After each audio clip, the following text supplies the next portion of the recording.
Hello friends, pattern सीखने की इस सीरीज में आज हम देख रहे हैं पैटर्न नंबर 52।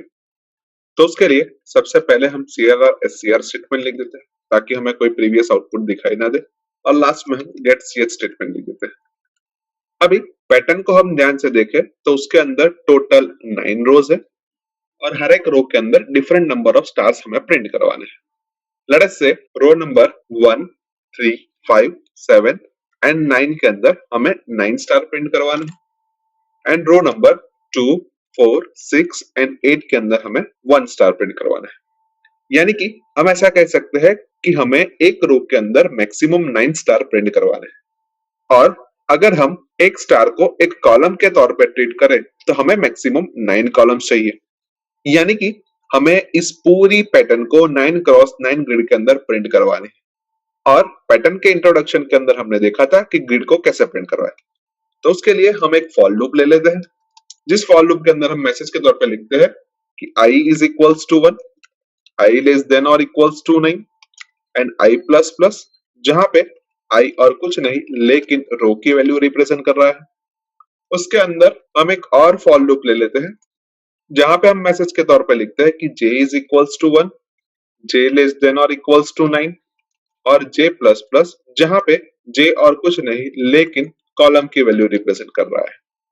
अभी दूसरे फॉर लूप के अंदर हम एक प्रिंटफ स्टेटमेंट लिखते हैं, जिस प्रिंटफ स्टेटमेंट के अंदर हम स्टार को प्रिंट करवाते हैं। यानी कि जब i की वैल्यू 1 होगी उस वक्त j का लूप 9 टाइम एग्जीक्यूट होगा और वो हमें 9 स्टार प्रिंट करके देगा, और हमें एक रो के अंदर मैक्सिमम 9 स्टार ही प्रिंट करवाने हैं। यानी कि ये फॉर लूप के बाहर हम एक और प्रिंटफ स्टेटमेंट लिखते हैं, जिस प्रिंटफ स्टेटमेंट के अंदर हम स्लैश n लिखते हैं ताकि 9 स्टार प्रिंट हो जाए, उसके बाद हमारा कंट्रोल नई लाइन में आ जाए।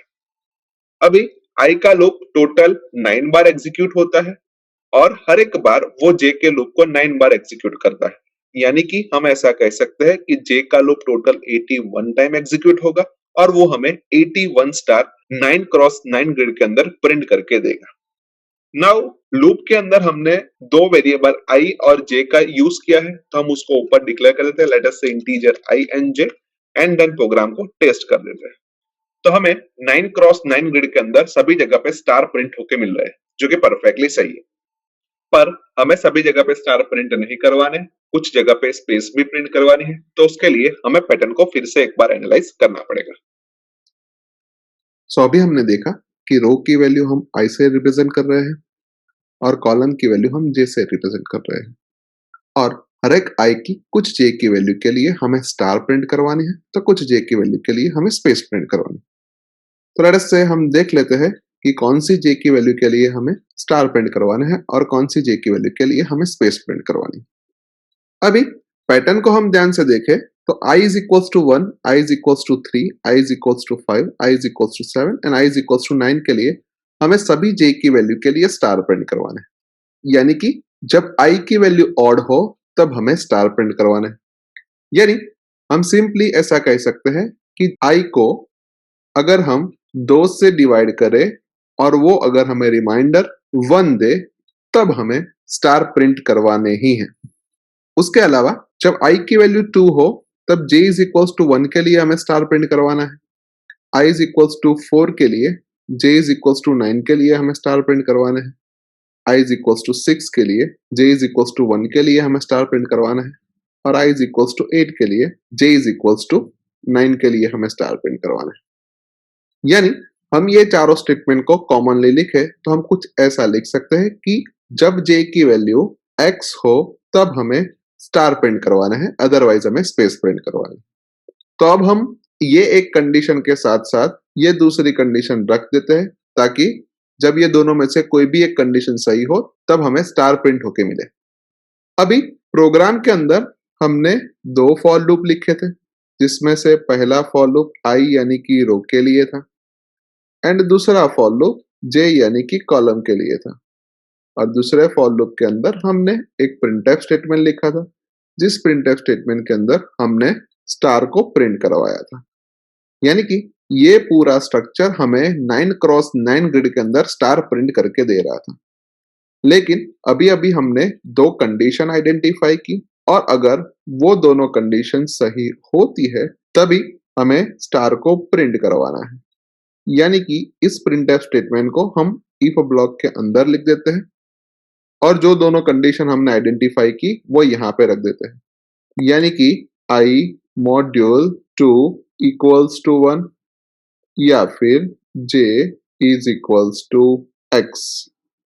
और जब कंडीशन गलत हो तब हम एल्स ब्लॉक के अंदर एक और प्रिंटफ स्टेटमेंट लिखते हैं, जिस प्रिंटफ स्टेटमेंट के अंदर हम स्पेस को प्रिंट करवा देते हैं।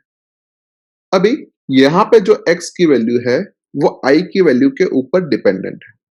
यानी कि i वाले लूप के अंदर हमें कुछ कंडीशन रखनी पड़ेगी और अगर वो कंडीशन सही होती है तब हम x की वैल्यू 9 रखते हैं, अदरवाइज हम x की वैल्यू 1 रखते हैं। अभी x की वैल्यू 9 तब है जब i की वैल्यू 4 है एंड 8 है, यानी कि i 4 का मल्टीपल है। यानी हम सिंपली ऐसा लिख सकते हैं कि जब i को हम 4 से डिवाइड करें और हमें रिमाइंडर 0 मिले तब हमें x की वैल्यू 9 रखनी है, अदरवाइज हमें x की वैल्यू 1 रखनी है। एंड उसके बाद जब हम प्रोग्राम को एग्जीक्यूट करेंगे तब हमें हमारी डिजायर पैटर्न प्रिंट होके मिल। सो अभी प्रोग्राम का पूरा लॉजिक बन चुका है, तो हम प्रोग्राम को एक बार टेस्ट करके देख लेते हैं कि हमें सही पैटर्न दे रहा है या नहीं। तो अभी हमने देखा कि जे वाले फॉर लूप के अंदर जो प्रिंटफ स्टेटमेंट लिखा है उस प्रिंटफ स्टेटमेंट को हमें इफ एल्स ब्लॉक के बीच में रखना है और एल्स ब्लॉक के अंदर हमें एक और प्रिंटफ स्टेटमेंट लिखना है, जिस प्रिंटफ स्टेटमेंट की मदद से हमें स्पेस को प्रिंट करवाना है। उसके साथ साथ इफ की कंडीशन के तौर पे हमें रखना है कि i module 2 is equals to 1 या फिर j is equals to x। और ये x की वैल्यू है वो i की वैल्यू के ऊपर डिपेंडेंट है। यानी कि हम i वाले लूप के अंदर एक और इफ एल्स स्टेटमेंट लिखते हैं और इफ की कंडीशन के तौर पे हमें लिखना है कि i module 4 is equals to 0। अगर ये कंडीशन सही है तो हमें x की वैल्यू 9 रखनी है, अदरवाइज हमें x की वैल्यू 1 रखनी है। अभी लूप के अंदर हमने एक और वेरिएबल x का यूज किया है तो हम उसको ऊपर डिक्लेयर कर देते हैं, let us say integer x and then program को टेस्ट कर देते हैं। तो हमें हमारी डिजायर पैटर्न 9 रोज के लिए प्रिंट होके मिल रही है, जो कि परफेक्टली सही है। अभी इसी पैटर्न को हमें n रोज के अंदर प्रिंट करवाना हो तो हमें एक और इंटीजर वेरिएबल n की जरूरत पड़ेगी और उस n की वैल्यू को हम यूजर के पास से स्कैनफ स्टेटमेंट की मदद से लेंगे और स्कैनफ स्टेटमेंट के अंदर हमें लिखना पड़ेगा कि %d एड्रेस ऑफ n। उसके साथ साथ स्कैनफ के ऊपर हमें एक प्रिंटफ स्टेटमेंट लिखना पड़ेगा, जिस प्रिंटफ स्टेटमेंट के अंदर हमें मैसेज के तौर पे लिखना पड़ेगा कि एंटर n।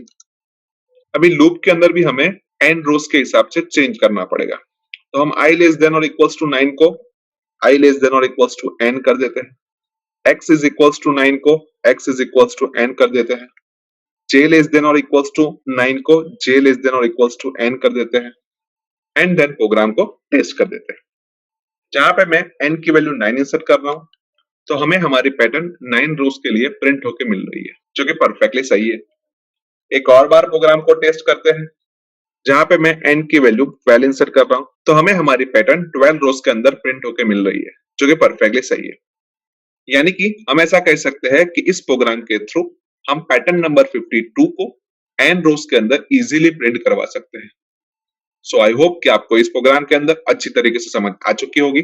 आज के वीडियो में बस इतना ही, नेक्स्ट वीडियो में फिर से मिलेंगे। Thank you very much.